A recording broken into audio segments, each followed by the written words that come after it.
बाकी चंपारण के लोग आज तक विकास से क्यों वंचित रहे। हम आप लोग को एग्जाम्पल के तौर पर बता दो, चाहे मोती झील, मोतिहारी का मोती झील हो, या पताही का घोड़दौल पोखरा हो, या केसरिया बौद्ध स्तूप हो, संसद भवन या विधान सभा में इसको लेकर कभी आवाज उठाई गई है? नहीं, समझिए से जो भी होम पाइप है सब बंद पड़ा हुआ है, जो भी स्लूइस गेट है वगैरह टूट पड़ा है। देखिए स्लूइस गेट का भी ये पोखरा अभी तक जो है सदियों से अभी तक जो है विकास से वंचित रहा है। कभी समझिए से 4 पंचायत 5 पंचायत का सिंचाई का यहीं से सब सुविधा होती थी पानी का। अब तो जो संसद है, एमएलसी है, कोई भी यहाँ का इस पोखर के बारे में न बात सुनना चाहता है न उसका। जब से आप दिल्ली, बम्बई, जहाँ भी कलकत्ता जाइएगा तो मंडी में पदुमकेरिया चावल के नाम से लोग अभी भी चावल का नाम लोग जानते हैं। और उस चावल उस समय पोखर नहीं था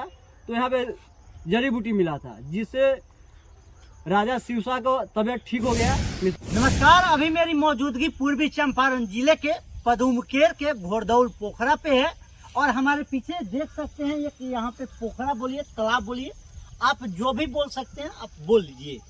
कहने का मतलब ये है कि मेरा यहाँ आने का मेन एक ही उद्देश्य है कि यहाँ पे जो है यहाँ का स्थानीय लोगों का मांग है कि इस घोड़दौल पोखरा का सौंदर्यीकरण कराकर, इसका विकास से कराकर और यहाँ के लोगों को जो है पर्यटक स्थल देखने का एक सपना है। यहाँ पे भी यहाँ के स्थानीय समिति सदस्य हैं, यहाँ के एक स्थानीय पत्रकार हैं और एक यहाँ के स्थानीय जो है व्यक्ति हैं, आमजन हैं, सभी लोग यहाँ पे हैं। लोगों का कहना है कि इसका जो है विकास करा दिया जाएगा तो यहाँ के लगभग 5 से 6 पंचायत का लोगों के खेती बाड़ी करने में किसानों को काफी मदद मिलेगी। बाकी हम इन्हीं से जानते हैं। क्या नाम हुआ आपका? मेरा कृष्ण कुमार सिंह नाम हुआ जी। मैं यहाँ का पंचायत समिति सदस्य हूँ जी। आपको यहाँ आने के लिए बहुत बहुत धन्यवाद। जी, आपको भी धन्यवाद कि यहाँ पे लगातार इस पोखरा के बारे में आवाज उठाने के लिए।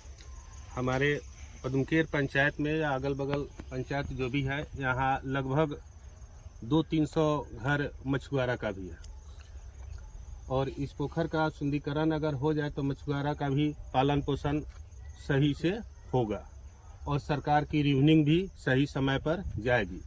अभी लगभग 20-30 वर्ष से सरकार को नुकसान ही हो रहा है रिवनिंग नहीं जाने से। ये पोखर ऐसे ही पड़ती पड़ा हुआ है, देख ही रहे हैं हालत।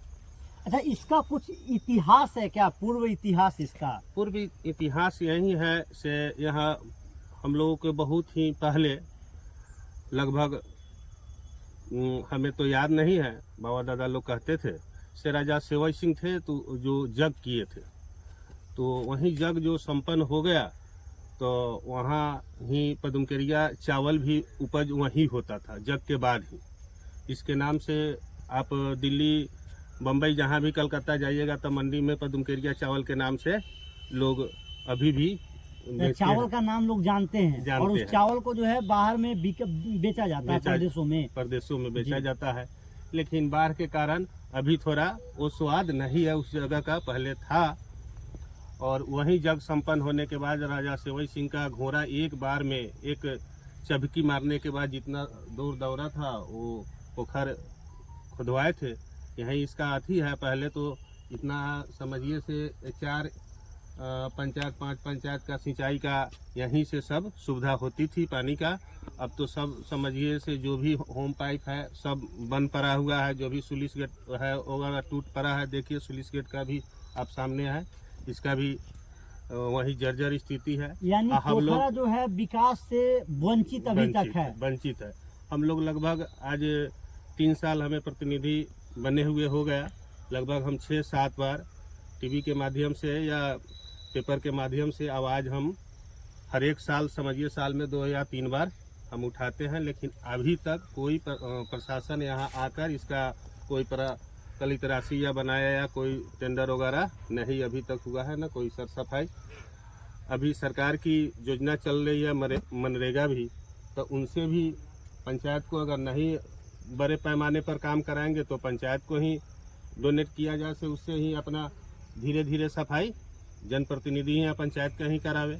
बस यही हम लोग यानी ये पोखरा अभी तक जो है सदियों से अभी तक जो है विकास से वंचित रहा है। वंचित है, कभी नहीं हुआ है। अच्छा, कभी इसके बारे में संसद भवन या विधान सभा में इसको लेकर कभी आवाज उठाई गई है? नहीं, अभी तक तो हम लोग की जब से होश है अभी तक तो हम लोग को नहीं कहीं से पता चला, ऐसे कोई भी स्थानीय विधायक हो या MP साहब हो, कोई आवाज़ नहीं उठाए हैं।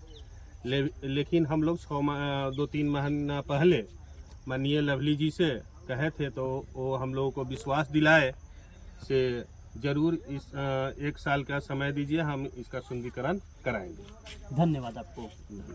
यहाँ के स्थानीय पत्रकार महोदय हैं, इनसे भी हम इस पोखरा के बारे में जो है कुछ जानने का प्रयास करते हैं। सबसे पहले आपको बहुत बहुत धन्यवाद आपको आने के लिए और इस मुद्दा को उठाने के लिए दिल से बहुत बहुत धन्यवाद, जो इस तरह के आप लोग मुद्दा उठाते हैं। देखिए, हमको धन्यवाद कम दीजिए, सबसे ज्यादा धन्यवाद हम आपको देना चाहते हैं कि आप एक यहाँ के स्थानीय पत्रकार होने के बावजूद एक विकास से वंचित पोखरा के बारे में जो आपने उसके लिए आवाज लगातार उठा रहे हैं, इसलिए क्या कहना चाहिएगा? इस पोखरा का लगातार आपने आवाज उठाई, उसके बाद भी सरकार, यहाँ के स्थानीय प्रशासन का ध्यान नहीं जाता है।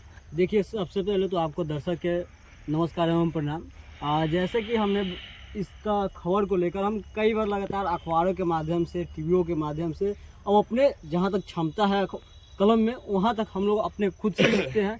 फिर भी लिखने के बाद भी इस पोखरा का कोई न सफाईकरण हुआ है, न इसका पर्यटन बनाया गया है, न यहाँ का किसी भी प्रतिनिधि का इतना दम नहीं हुआ है कि इसको पर्यटन में वो लिखवा सके। क्योंकि हम खुला चैलेंज देते हैं कि यहाँ का जो भी प्रतिनिधि है, जो संसद है, MLC है, कोई भी यहाँ का इस पोखर के बारे में बात सुनना चाहता है, न उसका जवाब देना उचित समझता है। यानी सीधा बोला जाए तो उसका ध्यान ही नहीं जाता इस पोखरा के तरफ। बिल्कुल बिल्कुल, क्योंकि वो लोग रोड में काम करेंगे, पुल बनाएंगे, इस तरह के पोखरा को पर्यटन में बनाएंगे, तो मनी कहाँ से आएगा? सिर्फ सरकार का मनी जाएगा, तो फिर वो इस तरह के काम नहीं कराते। यानी अगर इनको फायदा नहीं होगा तो उस काम को नहीं किया जाएगा। आपका सीधा कहने का उद्देश्य यही है? बिल्कुल बिल्कुल, क्योंकि इसका इतिहास आप भी जानेंगे तो आपका भी रोंगटा खड़ा हो जाएगा। जी, इसका कुछ इतिहास बता दिया जाए दर्शकों को। जैसे कि मिथिला का राजा शिवसा जो थे, उनका तबीयत खराब हो गया था। वहाँ उनका जो वैद्य था, वो वैद्य बोले कि लखनऊ में आपका तबीयत ठीक होगा। वहाँ पे जड़ी बूटी था। इसी कड़ी में इस रास्ते से जा रहे थे। इस रास्ते से जाते समय उनका वैद्य जो जाता था, तो जिस क्षेत्र से होकर जाता था उसके क्षेत्र के आसपास के सर्च करते हुए जाता था कि कोई मिल जाए।